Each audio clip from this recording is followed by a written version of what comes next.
Alga Febrianto tersebut.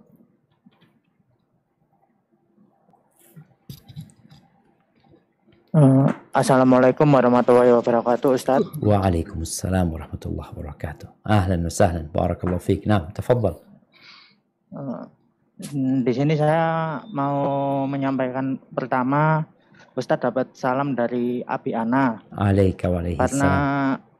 waktu Ustaz di Malang, Abi Ana keadaannya kan masih sibuk kerja di Pemda, jadi nggak bisa ikut kayak sholat Jumat sama Ustadz, terus kajian sama Ustadz. Masya Gitu. Allah. Jadi makanya saya dititipi salam untuk Ustadz. Alaika wa alaihi salam. Salam balik buat ayahnya. Masya Allah. Barakallahu fiik. Oke Ustadz, di sini saya mau bertanya Ustadz, saya di kampung ini kan mengalami kayak ya pengucilan lah. Nah. Pengucilannya itu kayak dulu almarhum ibu saya nggak ada, saya sering ya giat gitu. Tahlilan 7 hari, 40 hari, 100 sampai 1000. Terus semenjak saya berhijrah ikut kajiannya Ustadz, itu saya udahlah nggak usah tahlilan selamatan udah saya nggak saya ikuti. Terus ya selama 5 bulan ini tuh sama Bu LT saya kayak dikucilkan, kamu itu kok nggak pernah ikut tahlilan selamatan, ndak eling ibumu mbiyen di tahlili kaya ngono, sing wong sak RT to kabeh lho. Saya mikir, masyaallah. Ya itu kan dulu kan, sekarang saya sudah berubah. Terus saya sekarang kayak mau ngurus untuk menikah itu kayak dipersulit gitu, sama Ibu LT sendiri. Ini untuk menyikapinya bagaimana, saya sudah menjelaskan, ya saya mohon maaf Bu LT, kula niki pun berhijrah mboten ngikuti acara niku-niku, udah nggak ikuti acara kayak gitu. Jadi ya saya juga menghargai jenengan punya acara, makanya saya nggak ikut ya karena ilmu saya seperti itu. Saya menjelaskannya seperti itu. Apakah seperti itu udah benar atau masih salah Ustadz? Masya Allah, Masya Allah. Soalnya ini kemarin juga tadi malam itu di kampung saya ada 2 orang yang meninggal, pagi sama malam. Lah yang pagi itu sudah dikuburkan, lah yang malam itu dikuburkan itu orang bingung. Oh iki dikuburno sih apa tahlil sih iki? Oh tahlil sih. Saya mikir astagfirullahaladzim kok seperti ini. Jadi itu lebih baiknya seperti gimana Ustaz? Siap. Terima kasih. Wassalamualaikum warahmatullahi wabarakatuh. Nah, Masya Allah. Ya jemaah.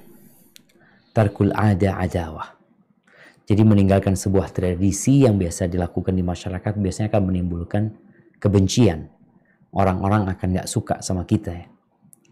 Jadi kita bisa melihat perbedaan ya. Orang yang memakmurkan masjid, sholat di masjid berjamaah, dengan orang yang mungkin tadi ikut acara-acara seperti itu, mereka menganggap orang yang sholat di masjid ini biasa aja. Tapi kalau orang nggak sholat berjamaah di masjid, orang nggak sholat berjamaah di masjid, sama warga itu dianggap biasa. Tapi orang tidak ikut acara tahlilan umpamanya, itu dipandang sinis sekali sama warga. Kok bisa seperti itu? Padahal Nabi SAW ingin membakar rumahnya orang-orang yang nggak sholat berjamaah di masjid. Nabi ingin membakar rumah mereka. Ini menunjukkan pentingnya sholat berjamaah, yang kalau orang nggak sholat, Nabi itu sampai mengatakan, kalau sholat yang paling berat buat orang munafik, itu sholat isya dan sholat subuh. Berjamaah di masjid itu berat sekali buat orang-orang munafik. Seharusnya yang menjadi, ini kita bicara sunnah Nabi SAW ya, yang menjadi standar orang itu bermasyarakat dan tidak bermasyarakat adalah masjid. Bukan acara yang diadakan oleh masyarakat. Tapi rumah Allah lah yang seharusnya dijadikan standarisasi orang itu bermasyarakat atau tidak. Kenapa? Karena inilah syiar Islam. Bukankah di situ ada panggilan hayya 'alas shalah? Bukankah masjid itu rumahnya orang beriman? Tapi kadang-kadang tadi masyarakat belum paham, belum mengerti bagaimana kita menyikapinya. Nasihat ana yang pertama, kita sebagai seorang muslim hendaklah menjalankan yang disunnahkan oleh Nabi SAW, yang diajarkan oleh Rasulullah SAW. Ketika ada jenazah, apa yang harus kita lakukan? Kita takziah, kita ngurusin jenazahnya, kita mensolatin, kita ikut menguburkan, kita mendoakan. Tapi kalau sudah urusan dengan acara yang tidak diajarkan Nabi SAW, dan Nabi juga tidak menganjurkannya, maka kita minta maaf. Sehingga buat akh yang bertanya, bagaimana dia selalu hadir di yang dianjurkan. Contohnya anjuran Nabi SAW adalah membuatkan makanan buat yang meninggal dunia. Maka kita perlu berbagi makanan dengan orang yang meninggal dunia. Kalau dia nggak masak, kita yang masakin. Kalau dia masak, ya kita kirim makanan sama dia umpamanya. Jadi yang sunnah tetap dijalanin.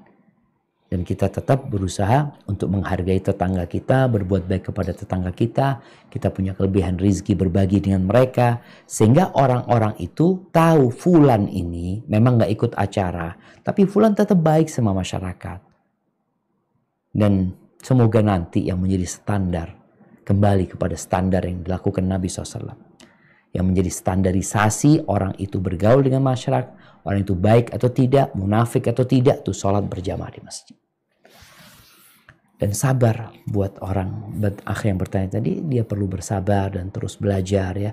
Tetap menjaga akhlak dan perilakunya, ya jalan menuju surga itu terjal.